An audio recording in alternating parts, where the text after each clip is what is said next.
For nearly a decade, one name haunted America's consciousness: Osama bin Laden, the architect of September 11th. The man who changed America forever had vanished into the shadows. But on May 2nd, 2011, that would all change. This is the story of the most daring military operation in modern history. It began in the aftermath of the deadliest attack on American soil. Nearly 3,000 lives were lost in a single morning. The hunt for justice would span the globe. From the caves of Afghanistan to the compounds of Pakistan, the CIA had been following leads for years with no success.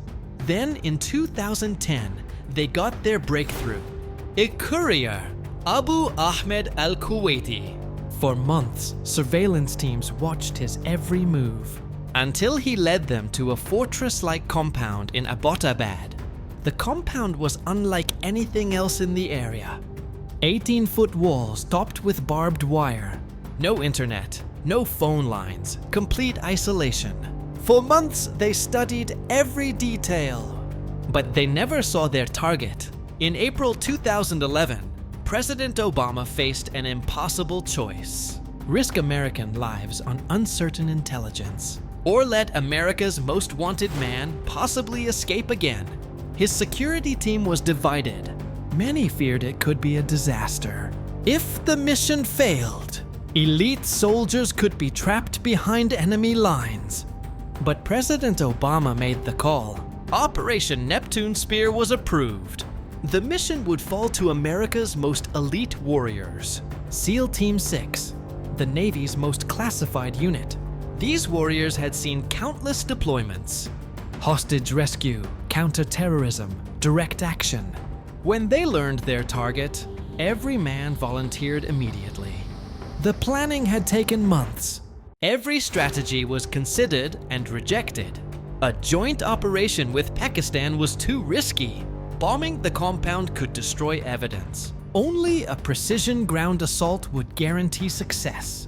They would use modified stealth helicopters, designed to fly silent and invisible to radar. The team trained on an exact replica of the compound. Every wall, every door, every staircase was memorized. They rehearsed the mission dozens of times, until every movement was muscle memory. May 1st, 2011. The mission was a go. In Washington, the president and his team gathered in the Situation Room. Half a world away, 24 elite warriors prepared for history. At 1:22 a.m., Secretary Panetta gave the order.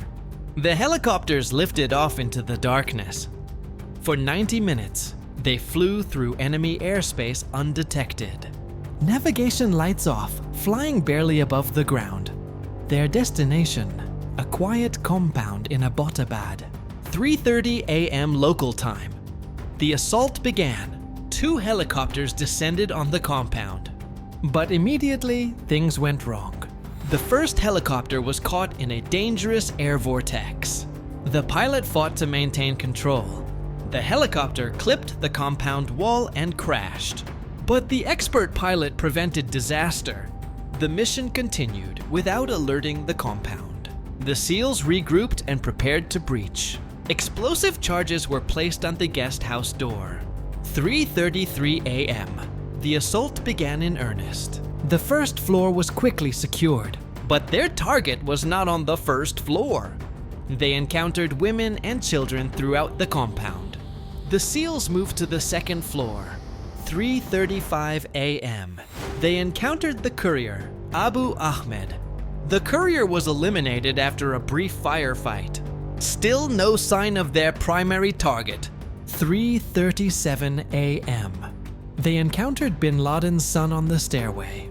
The elimination of bin Laden's son confirmed they were close. Only one floor remained, the third floor. 3:39 a.m. 10 years of hunting came down to this moment. As they breached the third floor, there he was.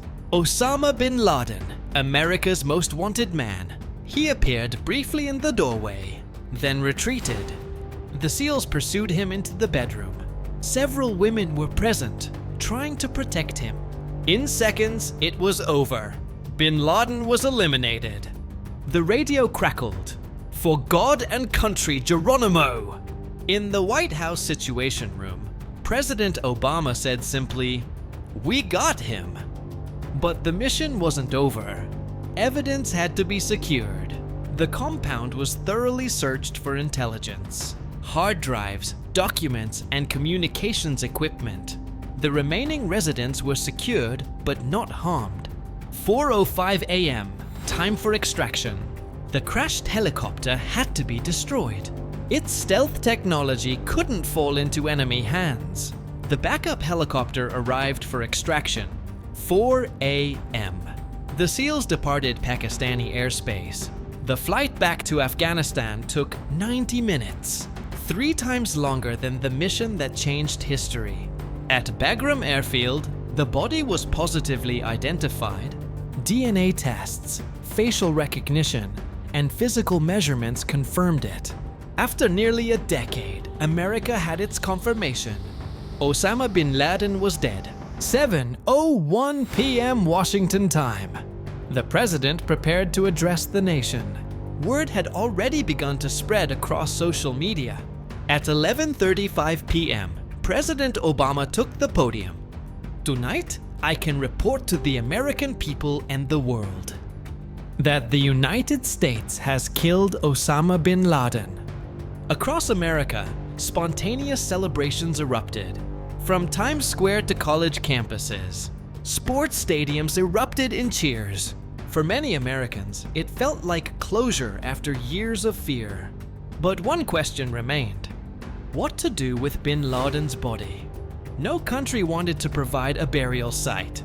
A grave could become a shrine for extremists. The solution: burial at sea. Islamic burial rites were observed. The body was weighted and committed to the depths, ensuring no shrine could ever be built. The operation's success had immediate global impact. Pakistan denied knowledge of bin Laden's presence. Questions arose about Pakistani intelligence cooperation. The compound was demolished within a year. Al-Qaeda leadership was severely disrupted, but the war on terror continued. The SEALs returned to their classified missions. Their identities remained classified for years. Some eventually wrote books about the operation. The operation showcased years of intelligence work, from a single courier's name to a compound address. Patience, persistence, and precision led to success. History will remember May 2nd, 2011. This was Operation Neptune Spear, the mission that delivered justice. Please do like, share, and subscribe to the channel for more content like this.